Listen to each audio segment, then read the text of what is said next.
tengo dos economistas en el piso, pero ya volvemos con vos y también te puede servir escucharlos. En nuestros estudios se encuentran Ramiro Marra y Germán Muiño.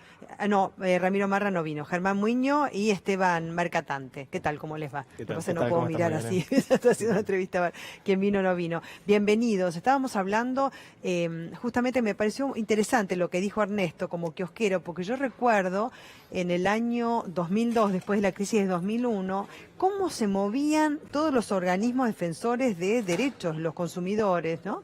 Y había teléfonos a los cuales llamar, la gente hasta te digo, contaba los fósforos que había en una cajita, si hacían la denuncia y las indemnizaban. Eso dejó de funcionar, ¿no? Sí, pueden intercambiar entre ustedes, ¿no? Lo que estamos viendo sobre todo es un descontrol de los precios y de la distribución que tiene que ver con una inflación que ya estaba muy acelerada y que se terminó de descalabrar, digamos, con el nuevo salto del dólar la semana pasada, digamos. ¿Puede llegar al 50% o más este año?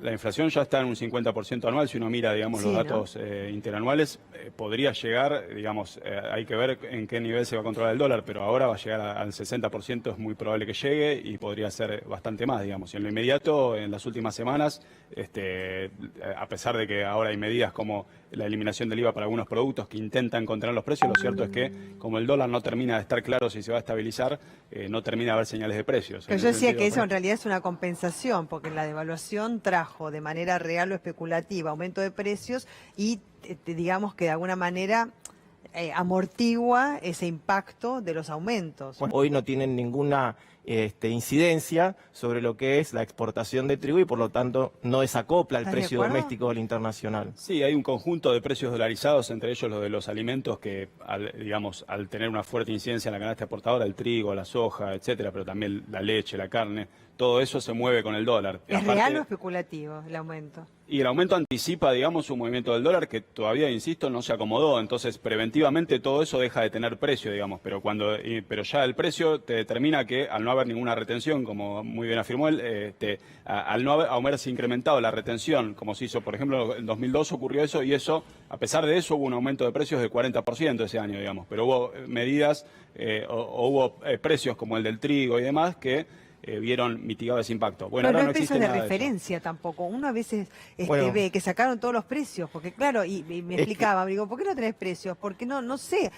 Aumentaba la recaudación, se desacoplaban precios internacionales de precios domésticos y entonces no tenía este mismo efecto. Sí, yo creo que hay dos niveles. Digo, por un lado, la medida, habría que ir a una eliminación del IVA para todos los bienes de consumo, porque eso es importante para la canasta, es el impuesto más regresivo, lo pagan todos por igual y por ende lo pagan proporcionalmente más los más pobres. En ese sentido es un impuesto que desde la izquierda venimos reclamando eliminarlo. El problema acá es que se hace una suspensión por 2 meses que obviamente ni siquiera va a frenar el aumento de precios, digamos. A lo sumo lo va a moderar un poco y después hay que ver en dónde se va a moderar y en dónde no, porque después los proveedores van manejando, como muy bien contaba el ejemplo del kiosquero, a los kioscos no llega, a las cadenas puede llegar más rápido, después hay que ver con qué precio de referencia te lo toman, porque con qué dólar lo van a tomar, claro, y cuánto, en ese sentido. Pero eso no hay que separar, que la medida en sí misma habría que ir a una eliminación del impuesto. Eso es parte de lo que desde la izquierda decimos que este impuesto no puede ser, digamos. Y lo otro que no ya se tiene en volvemos cuenta... con este tema, así voy con Ernesto, que están en el kiosco ahí seguramente para atender. A ver si me pueden decir después a cuánto va a estar el dólar o qué va a pasar con el dólar.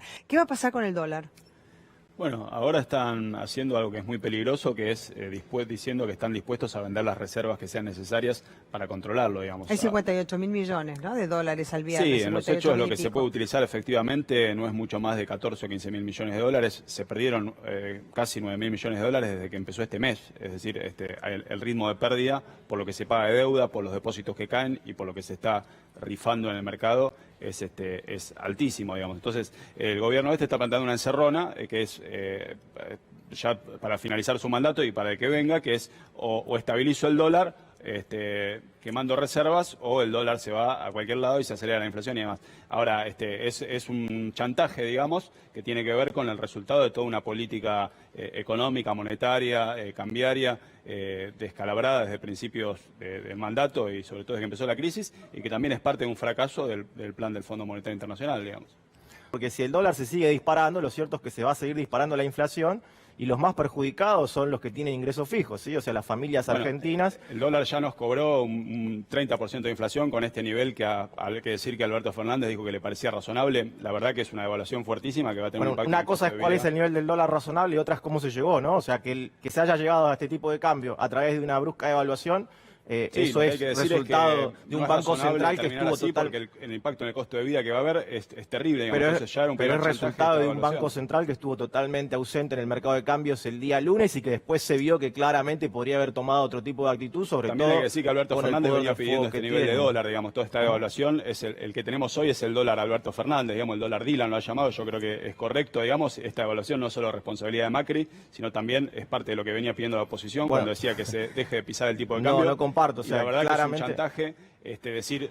No comparto porque Alberto Fernández no está gobernando, ¿no? Y lo cierto es que quien tenía las herramientas para controlar el tipo de cambio era el Banco Central, conducido por Sandleri. Sí, pero ¿quién venía diciendo en las últimas semanas que el dólar estaba demasiado barato? Pero, no, el dólar no es que estaba demasiado barato, el dólar estaba siendo contenido, el dólar estaba pisado con una estrategia electoral y eso es cierto, o vos no estás de acuerdo. Yo no estás de acuerdo con que el atraso cambiario se estaba generando. No es esta devaluación que tiene un pero lo cierto, Esteban, es que el atraso cambiario se estaba generando con fines meramente electorales. Que tenían que ver con el Entonces, cuando vos anclás el tipo de cambio con el nivel de inflación que tenías y lo haces con una tasa del 75%, ¿sí?